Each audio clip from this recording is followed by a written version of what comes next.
त्रिकूट पर्वत का वैभव। यह पर्वत अपने अद्वितीय सौंदर्य और रहस्यमयी वातावरण के लिए प्रसिद्ध है। बहुत दूर दूर तक फैला था त्रिकूट पर्वत। इसकी विशालता और भव्यता देखते ही बनती थी। बहुत बड़ा, बहुत ग्रैंड, बहुत मिस्टीरियस। यहाँ की हर चोटी एक नई कहानी कहती थी। इसकी 3 चोटियाँ तो ऐसे लगती थी जैसे स्वर्ग को छू रही हो। इन चोटियों का सौंदर्य अद्वितीय था।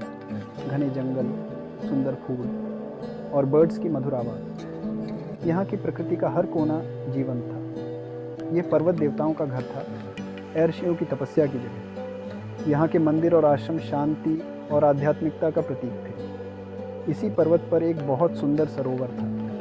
यह सरोवर पर्वत की गोद में बसा हुआ था। पानी एकदम साफ और निर्मल जैसे शीशा।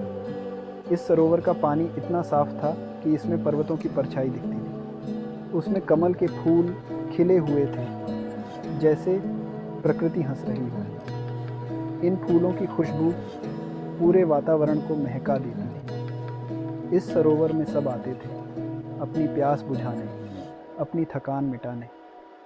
यहाँ का शांत वातावरण मन को सुकून देता था। गजेंद्र का आगमन। एक दिन एक बहुत बड़ा हाथी उस सरोवर पर आया। यह कोई आम हाथी नहीं था, यह गजेंद्र था, हाथियों का राजा। बहुत स्ट्रांग, बहुत समझदार और बहुत दयालु। गजेंद्र के साथ उसकी पत्नियाँ भी थीं। सभी बहुत खुश थे, पानी में खेल रहे थे, एक दूसरे पर पानी डाल रहे थे। यह देखकर मन खुश हो जाता था। संघर्ष का भयावह रूप। यह कहानी है एक ऐसे संघर्ष की जो कभी न भूलने वाला है। अचानक एक बहुत डरावनी घटना घटी। सब कुछ शांत था, लेकिन फिर एक धमाका हुआ। एक बहुत बड़ा मगरमच्छ पानी से बाहर आया और गजेंद्र के पैर को अपने जबड़ों में दबा लिया। यह हमला अप्रत्याशित था। गजेंद्र दर्द से चिल्ला उठा। उसकी चीखें जंगल में गूंज उठी। एक बहुत ही भयानक लड़ाई शुरू हो गई।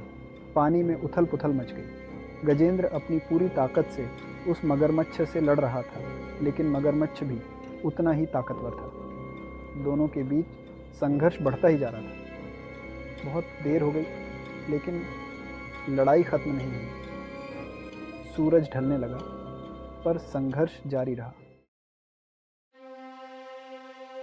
हृदय से निकली पुकार। गजेंद्र थकने लगा, उसे अपनी हार दिखने लगी। आखिरकार उसने भगवान विष्णु को याद किया। हे भगवान, मुझे इस मुसीबत से बचा लो। उसकी प्रार्थना आसमान में गूंज उठी। गजेंद्र का हृदय पश्चाताप और भक्ति से भर गया। उसने अपनी गलतियों के लिए माफ़ी मांगी और विष्णु से प्रार्थना करता रहा। साक्षात नारायण का अवतरण। तभी आसमान में एक बहुत तेज रोशनी फैली। भगवान विष्णु अपने वाहन गरुड़ पर बैठे हुए प्रकट हुए। उनके हाथों में उनका सुदर्शन चक्र चमक रहा था। भगवान विष्णु ने गजेंद्र की हालत देखी और तुरंत उस पर दया की। उन्होंने अपने सुदर्शन चक्र से उस मगरमच्छ को मार डाला। गजेंद्र आज़ाद हो गया।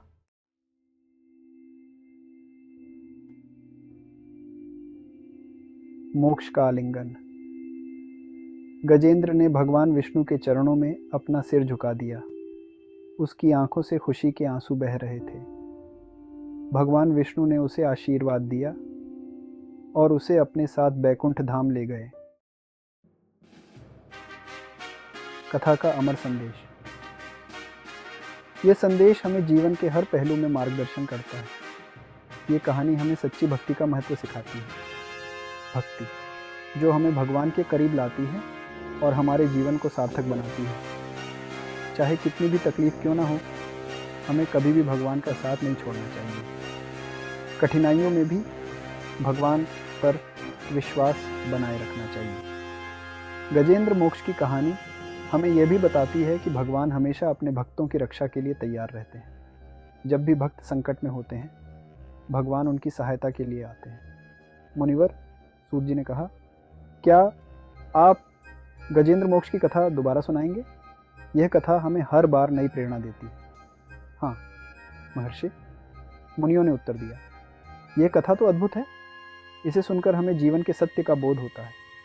इसे सुनकर मन प्रसन्न होता है और आत्मा को शांति मिलती है। यह कथा हमें आंतरिक शांति और संतोष का अनुभव कराती है।